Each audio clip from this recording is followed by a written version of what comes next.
On Monday, the Supreme Court of the United States ruled that the Biden administration is legally allowed to open the border by force to cut down razor wire along the Rio Grande sector of the U.S.-Mexico border in Texas. The usual suspects voted for this: Sonia Sotomayor, Elena Kagan, Ketanji Brown Jackson, but they were joined by so-called conservative justices John Roberts and Amy Coney Barrett. So in response to this ruling, which shocked many, the governor of Texas, Greg Abbott, drafted a letter, not simply to the administration, but to the world. And here's part of what it says. Under President Biden's lawless border policies, more than 6 million illegal immigrants have crossed our southern border in just 3 years. That is more than the population of 33 different states in this country. This illegal refusal to protect the states has inflicted unprecedented harm on the people all across the United States. Abbott goes on to say the state of Texas has the authority under the Constitution to, quote, protect itself. That authority is the supreme law of the land, and it supersedes any federal statutes to the contrary. And then, following very quickly, 25 other states with Republican governors signed a letter pledging their support to Texas and its constitutional right to defend itself and this country. Those states include Ohio, Florida, Utah, Nevada, and many others.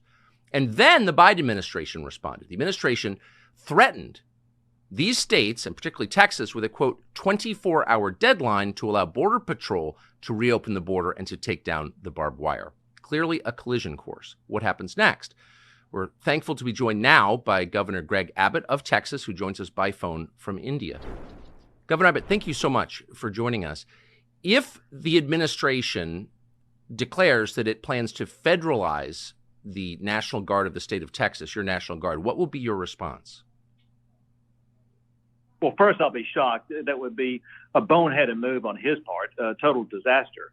But for one, as you might imagine, we are prepared in the event that that unlikely event does occur to make sure that we will be able to continue exactly what we've been doing over the past months, and that is building these barriers, whether it be the concertina wire or other anti-climb border barriers, whatever we've been building. The Biden administration is now trying to attack us because of it, and we will continue to do exactly what we're doing to expand our denial of illegal entry into the state of Texas. With state employees, I assume, not with National Guard, but can you envision a scenario in which you would put armed state employees on the border instead of the National Guard of Texas? We do have other armed state employees on the border as we speak right this minute, and that's the Texas Department of Public Safety, as well as other law enforcement officers, as well as National Guard from other states. And you can be assured there will be more National Guard from other states and more law enforcement officers within the state of Texas and other states. And, Tucker, I just signed a new law in the state of Texas that will go into effect on March the 5th that authorizes any law enforcement officer in the state of Texas to be able to arrest anybody coming across the border illegally. Have you spoken to the president or anyone from the Biden White House about what appears to be an imminent collision?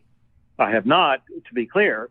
I have spoken to the president about the border. I met him on a tarmac in El Paso and talked to him directly about what was going on. I handed him a letter that had in it immediate solutions he could take that would immediately secure the border without the need of any new law to be passed. Despite the fact that I handed him on altogether 8 different letters, he has refused to ever respond. My point in telling you that, we have laid down the precursor of what's called Article 4, Section 4 of the United States Constitution to show that we have been invaded and we have demanded support from the president to safeguard our state. And they have refused to do so 8 times. And that authorized me to declare an invasion under Article 1, Section 10 of the Constitution to make sure that Texas is going to be able to use every tool in our arsenal to defend our state. Of the couple of dozen Republican-led states who've pledged support for you, how many do you think would send National Guard to Texas? I'll be shocked and disappointed if almost all of them do not send. There have been about 10 so far that have sent National Guard or other law enforcement. They now are joined together with us. And this is a fight for the future of America, and they all know it. And so I believe that they will all be in on December. It's just a remarkable moment. And I know you're heading out, but my final question is, how do you see this resolving? What happens next? Well, Texas is going to continue to expand the border barriers that we are erecting, the razor wire that we're putting up, and to continue to gain control of more land over the coming months. I believe, however, that this will all come to an end on January the 20th of next year, because I believe a new president will be sworn in, a president who will actually enforce the immigration laws of the entire country, not just the Texas border, but New Mexico and Arizona and California and the Canadian border also.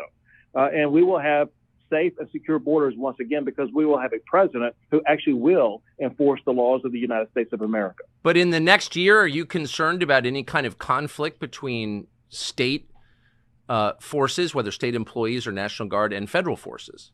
So, Tucker, all we can do is be as prepared as possible, deploy as many people as possible, do as much as possible to put up more border barriers and deny illegal entry. And our head is down. We're working hard, regardless of what the Biden administration is doing. Governor Greg Abbott of Texas joining us now from India. Thank you very much, Governor.